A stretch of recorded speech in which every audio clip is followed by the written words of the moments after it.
TLC just sent a very loud message, and it wasn't subtle. For over a decade, the network helped Kody Brown spin himself as the quirky but caring polygamous dad who just couldn't catch a break. But not anymore. This edit, this is surgical. This is the moment TLC flips the script on Kody Brown and finally shows him for what he is, a man who built his own downfall. And the message is clear. This isn't Kody, the misunderstood dad. This is Kody, the absentee father. TLC is done protecting his image. They're done editing around his outbursts. They're done letting him rewrite the story. Because for years, we've seen the cracks, the contradictions between his words and his actions. But this time, the producers are leaning in. Every awkward pause, every defensive rant, every moment of delusion, it's all left in the final cut. The worst part of the Brown family's brand new home is not the way it looks on the inside. The really terrible thing is the attitude of entitlement that you can hear echoing off the walls. Kody Brown and Robyn Brown's latest dream house has become something more akin to a symbol of success in life and something much more akin to a giant billboard indicating everyone how far they have strayed from what actual life is truly like. When you set eyes on little Ari playing around and jumping across the sprawling grounds, mumbling that their previous house, which cost them $1 million, was far too small for them, it was not so cute and endearing as it may seem at first. Rather, we set eyes on a graphic set of the insulated bubble which her parents have set so carefully all around her all these years. When you have a young child who believes that 4,400 square feet of living area is too cramped and too small, you can't help but blame the child for believing it. What you're witnessing is the classic picture of how a child learns to feel entitled due to the upbringing. If you retrocede, there was a time when the Brown family even managed to fit nearly 20 individuals in the Lehigh house. And mysteriously, they all survived along with loads of laughter and practically no complaining or whining about their circumstances. But now in the present day, just talking about having limited space is enough to send the younger members of the Brown family into a dramatic spiral of pretend suffering and fake complaints. The irony of this whole situation is almost too much to handle or bear. A family that once prided themselves on their religiosity, their humility, and their staying together has now substituted all three of those values with trash lining their homes, excess consumption of goods, and endless self-pity regarding their situation. Even the adults in the family appear totally oblivious to how ridiculous and preposterous the entire situation has become. Robyn recalled and spoke about early on in the series how her modest rental house in Vegas was the prettiest and most attractive residence she had ever lived in her whole life. Now, if you fast forward to today, her youngest child is actually complaining about living in a McMansion that is so large it could likely accommodate and house a small country with plenty of people.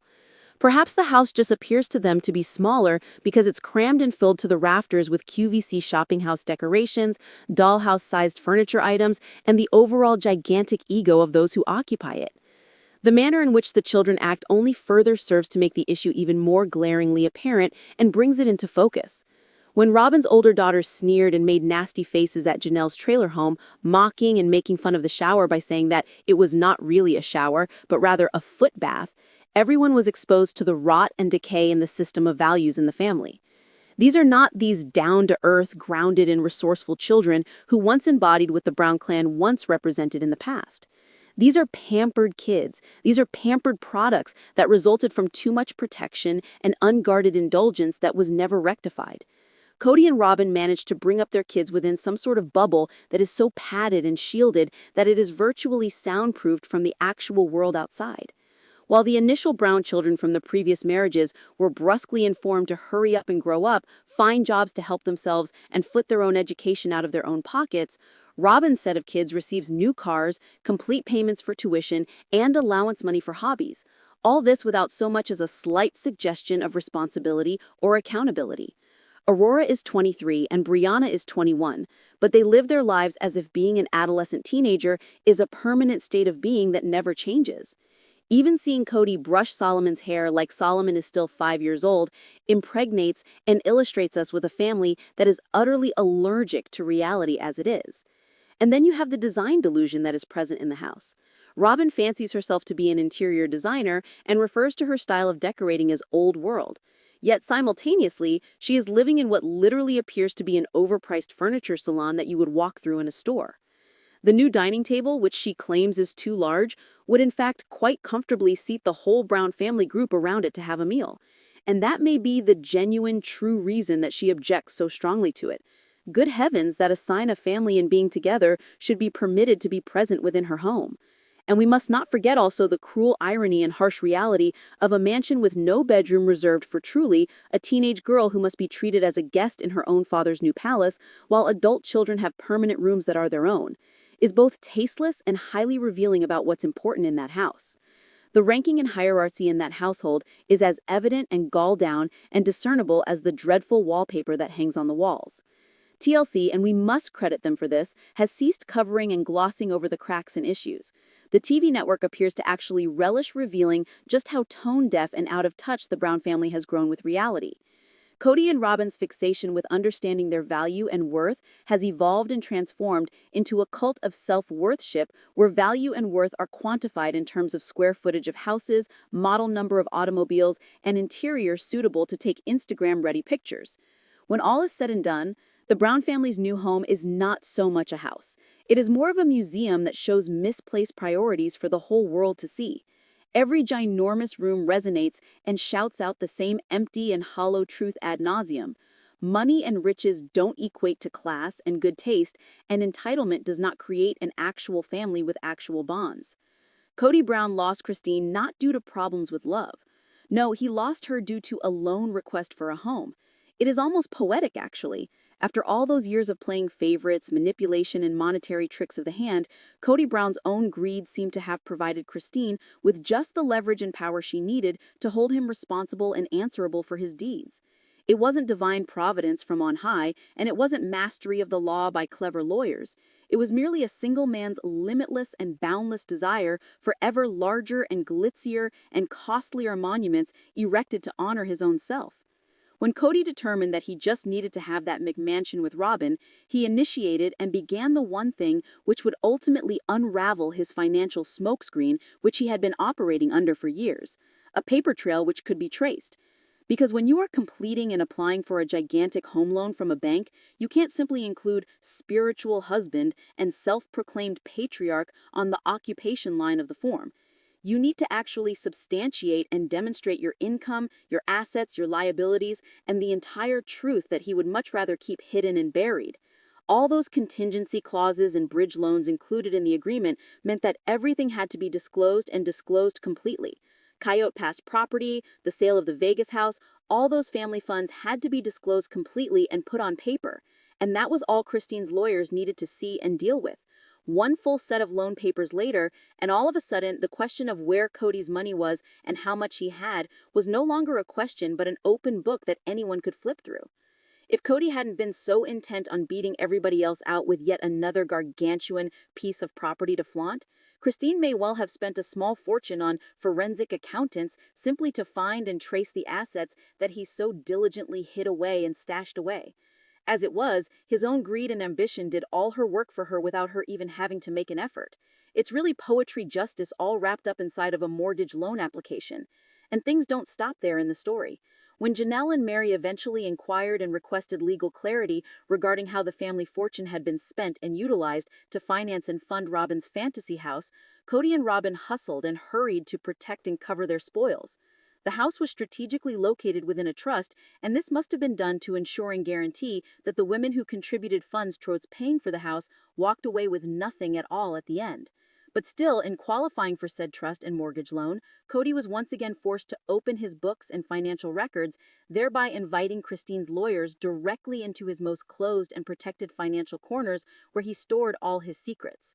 Karma, as Mary once quipped, so quickly and so cleverly, does have impeccable and perfect timing. Robyn's own admission and confession that the McMansion was bought and acquired using family money that was generated by everyone only makes the irony more profound and worse. If that house was a collective asset that belongs to everyone, if it was truly and truly so, then that fact that Janelle and Mary were not included in its value is not only unjust, it is actually financial exploitation that has been hidden and camouflaged as divine destiny and God's plan. They supported and indulged Robyn's sacred cow existence, and at the same time were left with only a portion of Coyote Pass, a piece of land that, due to Kody's endless procrastination and inability to decide on what to do, is now nothing but an empty spot of ground with nothing constructed upon it. Then there is just the basic issue of math and figures, which has never been Kody's forte or point of proficiency. With the estimated $11,000 monthly mortgage payment added to bills and utilities, cars and trucks, and their pair's widely publicized shopping expenses that are on display, they would have to bring home approximately $20,000 each and every month just to keep their heads above water and remain afloat. That comes out to about $40,000 in pre-tax dollars that they must make. That is close to $500,000 a year just to keep and sustain a lifestyle completely founded on TV paychecks and false self-assessments of their relevance. Unless my sister wife's chocolate then becomes some luxury empire that generates some serious cash, foreclosure and losing the house appears less a matter of speculation and guessing and more an inevitability that cannot be avoided. The irony persists and goes on in Kody's effort to frame and construct a room for Truly as proof and evidence of his. These so-called soulmates, freed at last from the troubles and strain of plural marriage, are now incapable of a straightforward conversation without the stilted silence of resentment filling the entire space around them. Even Kody, for one fleeting flicker of a moment, looked nostalgic and sentimental about the chaos he previously ruled and dominated. Maybe he was missing the thrill and exhilaration of commanding over a small army of wives with children, which was the sole domain and sphere where his ego really flourished and developed. Robyn, however, stays and remains to be the highest priestess of passive dependence on others. Seeing her daughters do the hard work and heavy lifting while she trails behind like some delicate Victorian miss was almost laughable and amusing. One presumes and gets the impression that what the only thing she actually misses about the old family setup is the ease and convenience of being helpless while everyone else strained their backs to wait on her and cater to her needs. Their own mutual isolation from everybody else is therefore full and complete. Mykelti, residing miles away out there, was able to give more emotional support than Kody and Robyn were able to come up with and collect in their own zip code and community. The lack of friends, neighbors, or even a semblance of a social network around them only serves to highlight and emphasize how empty and shallow their voluntary exile has since turned out to be. And yet, in the midst of all of this dysfunction and chaos, the production team continues to give us viewers what this show has always done well and done best. Scenes of the Browns constantly loading up, unloading boxes, and pretending that the next relocation will somehow cure everything that is ailing them.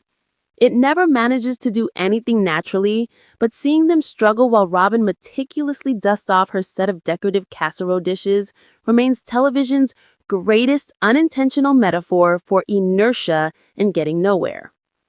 When "Look at this tire" becomes the storyline of an episode, you know for sure that Sisterwives is no longer a reality show. It has become a glacial funeral procession for Kody Brown's ego and sense of self-importance. At this juncture in life, it's like watching Sisterwives and being stuck in a beige room with individuals who are debating back and forth about the sheen on a table. We're getting a new house. We don't see eye to eye on this table. We're going to paint eggplant. Chilling television programming indeed. The last episode was able to make even mundane weather patterns a story arc, which is only remarkable in its dedication to being as mediocre as possible and average. Once upon a time in the past, this show's greatest scandal involved catfishing incidents and marriages collapsing and falling apart. It was a mess that was so fascinating that viewers returned to watch out of sheer schadenfreude and fascination with the disaster. But that spark has long burned out and disappeared.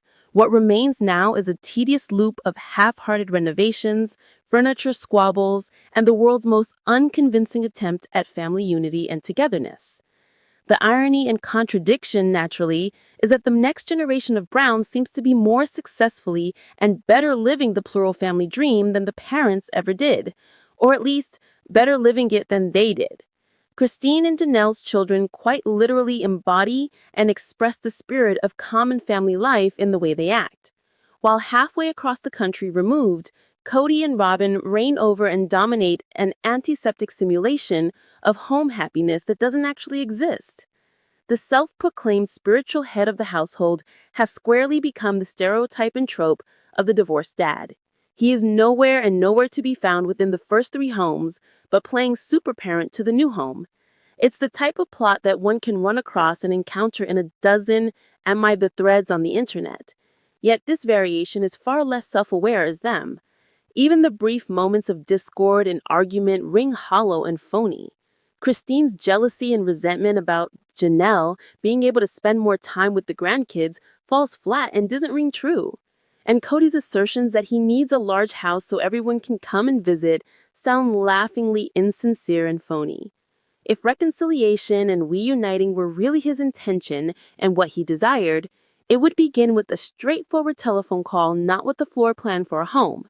In the meantime, the management of Coyote Pass property still highlights and exhibits the egotistical convenience of Kody and Robyn's decision-making style.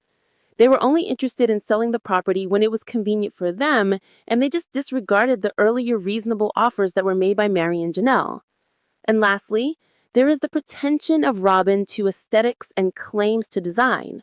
Her insistence that their old world taste sets the tone for their home decor would be funny and heartfelt were it not so wrong and inaccurate.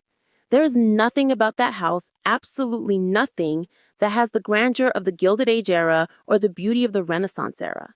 The notorious table, supposedly a home-designed centerpiece, is more in the style and genre of the farmhouse clearance sale than anything else.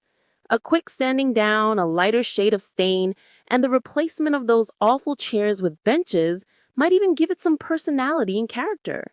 But maybe that is expecting too much from a home and family that has already been stripped of character. In brief and in summary, Sister Wives has deteriorated and disintegrated into a stagnant postscript, an intriguing social experiment that has now been degraded to the viewing of Kody shining up the remnants of his own decisions and errors. When even the next time on Sister Wives preview brings nothing but confusion and mild annoyance to viewers, it is evident and apparent. The show is not only out of storylines, it is out of pulse and life itself. Do not be fooled by the price tag nor tricked. Kody Brown's $2.8 million house is not luxurious and affluent. It is merely costly and money expensive.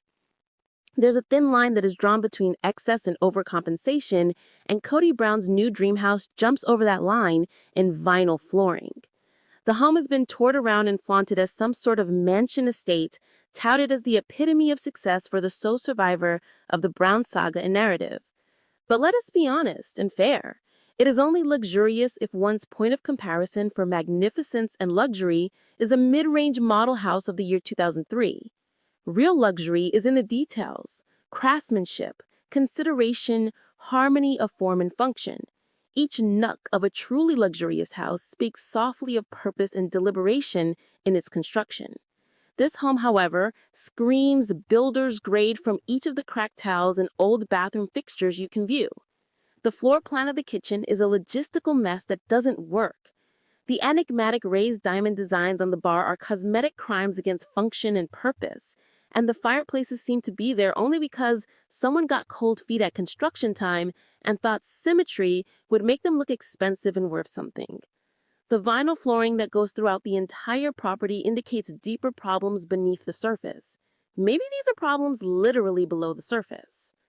Any contractor who is worth their salt would shudder and cringe at the thought of paying almost $3 million for a home that has the look of still rebounding from the housing bubble bust. It is not well furnished with quality, it is just big in size, the type of large that impresses those individuals who identify square footage with sophistication and class. Of course, Kody Brown has always equated and assumed that the bigger the better. In his universe and way of thinking, grandeur is quantified in terms of a staircase width or the reverberation of one's own voice throughout an unnecessarily expensive foyer entryway. It is not surprising in the least that he and his grifter wife relocated and transplanted themselves in pursuit of the illusion of ascent, geographically in place, emotionally in standing, and financially in value. Their reason of having too many painful memories in the old house is a total lie and bluff. The painful memories were not stored in the walls of the house. They were present right beside him within the form of individuals. The actual irony is that their so-called upgrade is nothing but a sideways move, which is not an upgrade at all. It is a dated McMansion masquerading and pretending to be an actual mansion. The old residence was admittedly in a better area of town and neighborhood, but why allow sanity to get in the way of fantasy and delusion? And besides, what better symbol of fresh start than paying too much for a fixer-upper dressed up in grandiose disguise? And then there are the double staircases in the house. Because why have one impractical architectural gesture when you can have two? Even Kody was momentarily self-aware, cutting himself off mid-brag when he remembered that double staircases approach self-parody and silliness. And then there is doting over his youngest daughter, Ari, whose conduct is a perfect duplication of what occurs when indulgence substitutes for real parenting and discipline. The child has been taught into a small-scale version of her father's ego. She is boisterous, entitled, and allergic to humility and modesty. Kody's compulsion to be seen as the man who always buys the best of everything is the keystone and foundation of his collapsing empire that is crumbling. He confuses acquisition and purchasing with success and achievement, and he confuses appearance with actual accomplishment. But wealth that is founded on illusion is apt to crumble and come tumbling down, just like his family, his reputation, and most likely soon enough his over-budget monument to mediocrity.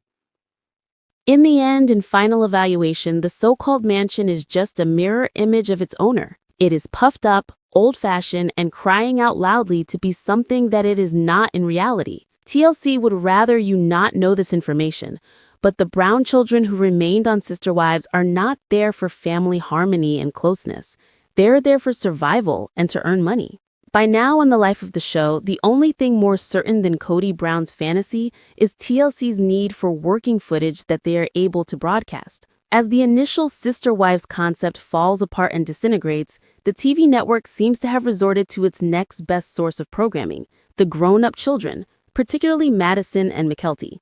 These women, now in their late 22nds in age and with multiple children of their own, have apparently found themselves back in the family business, not because they are nostalgic for the past, but because they need and require it and its income. Even a small payment of $2,000 to $3,000 per episode becomes a good offer and deal when factored against the average annual income of many young mothers just struggling to get by. And although that amount figure is a drop in the bucket compared to what the Sister Wives themselves make on the show, it is still plenty of money to make the show worth filming for anyone who is desperate to stay away from a normal job and make ends meet and keep a household going. It also nicely accounts for why most of the other adult children have already opted out and chosen not to engage. For all those children who are going into careers, stability, or anonymity and privacy are simply too great compared to reality television's small check and huge scrutiny by the public, simply not worth it or worth it to them.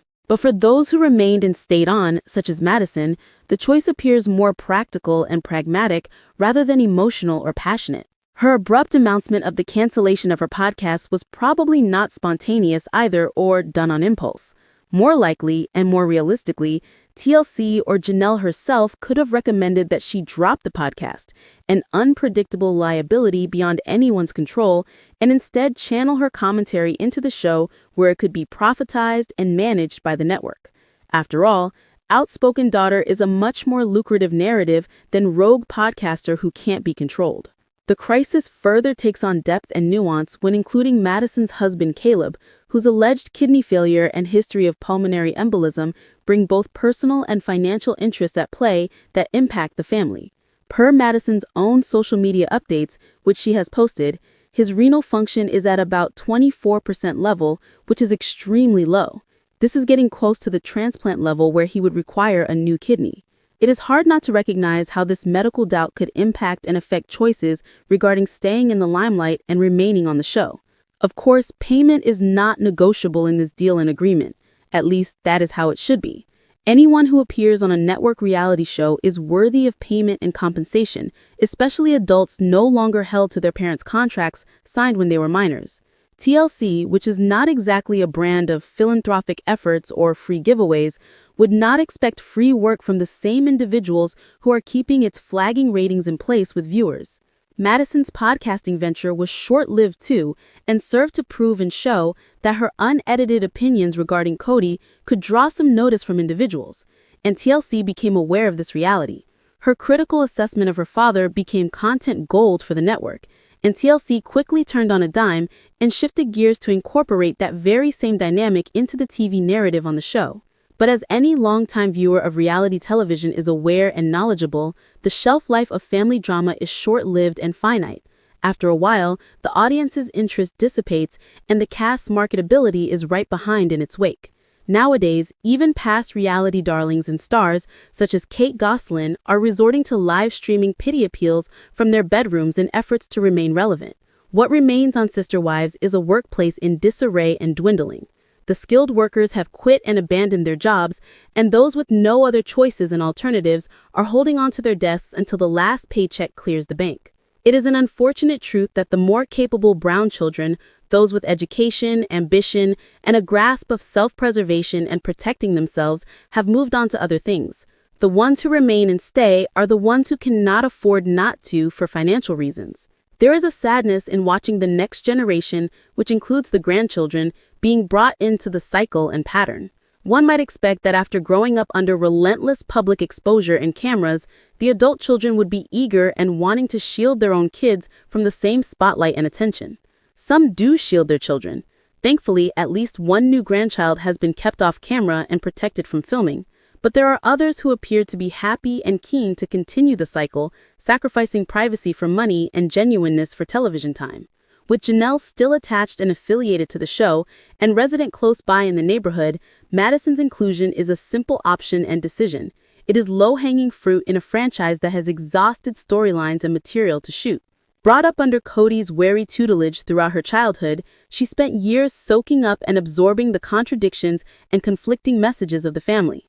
While Logan was groomed and schooled to emulate his father's pseudo-patriarchal bluster and behavior, Madison grew up in a system that equated female value and worth with early marriage and motherhood as the main objectives. That type of indoctrination in education does not just go away overnight or quickly. So yes, the future generation of Browns might be writing checks and making money, but they are making checks off of the only legacy they ever received and were taught: performing family life. It is packaged one episode at a time to the viewer. Christine Brown did not leave Kody to experience freedom and independence. She left him to experience a house that she can brag about on repeat, over and over again. There needs to be a drinking game made for each time Christine Brown talks about her house, though viewers may not make it through the episode if they attempted to play it. Apparently, loving her home is her entire personality and identity. She likes her home immensely. Kody ought to like his home as well. Mykelti's home is older, but more to her specifications. And North Carolina? Please do not even mention it as a possibility. Christine lives in a house in Utah with David, who repeatedly and continuously reminds us that he is patient, an adjective that now seems less of an accolade and more of a prognosis for a condition. The sameness and redundancy of Sister Wives have achieved near-performance art levels of ridiculousness. It is not new or innovative, but never has it been so circular and redundant. Christine's speech circles back upon itself like a parody of itself, defensive, redundant, and suspiciously over-enthusiastic in tone. The North Carolina protest is particularly dramatic and theatrical. She waves it off as if the state personally wronged her somehow. Maybe a pine tree once caught her eye in a wrong way and offended her. The insistence and emphasis is more about justification of a decision already made than a true preference. Her response is understandable when understood in the context of jealousy and envy. At one time, in the past, Christine had envisioned and fantasized about a family huddled together in Utah around her vision and dream of domesticity. Now, everybody has moved and gravitated toward Janelle's daughter Maddie, who has become the new gravitational pole of the family, assuming the role of Mother Goose once held and exercised by Christine. Naturally, she is resentful about it. She is losing her listeners and the spotlight she had. Next is the near-prosaic hypocrisy and contradiction of Christine hailing Mykelti as Wife of the Year for backing Tony's chess career and recreation.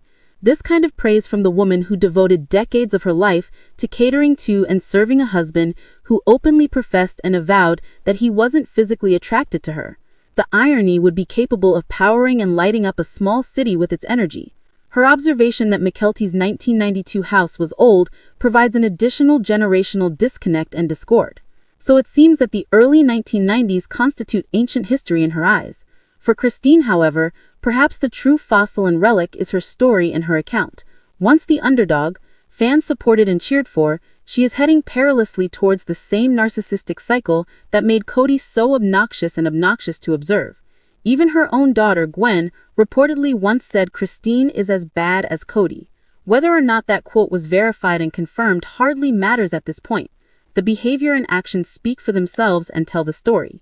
Christine is caught in the echo chamber of her own decisions and actions, standing up for her house, her man, and her state as if proclaiming it over and over and over again will make it significant once more and bestow upon it dignity. At this juncture, Christine likes her house is not only a matter of fact, it is a mantra that she constantly recites. And like all mantras that are recited by people, it is not so much to persuade other people and more to soothe the person reciting it over and over again. Christine has her beloved house. Kody has his ego that he guards. And you, the viewer, have the subscribe button to click.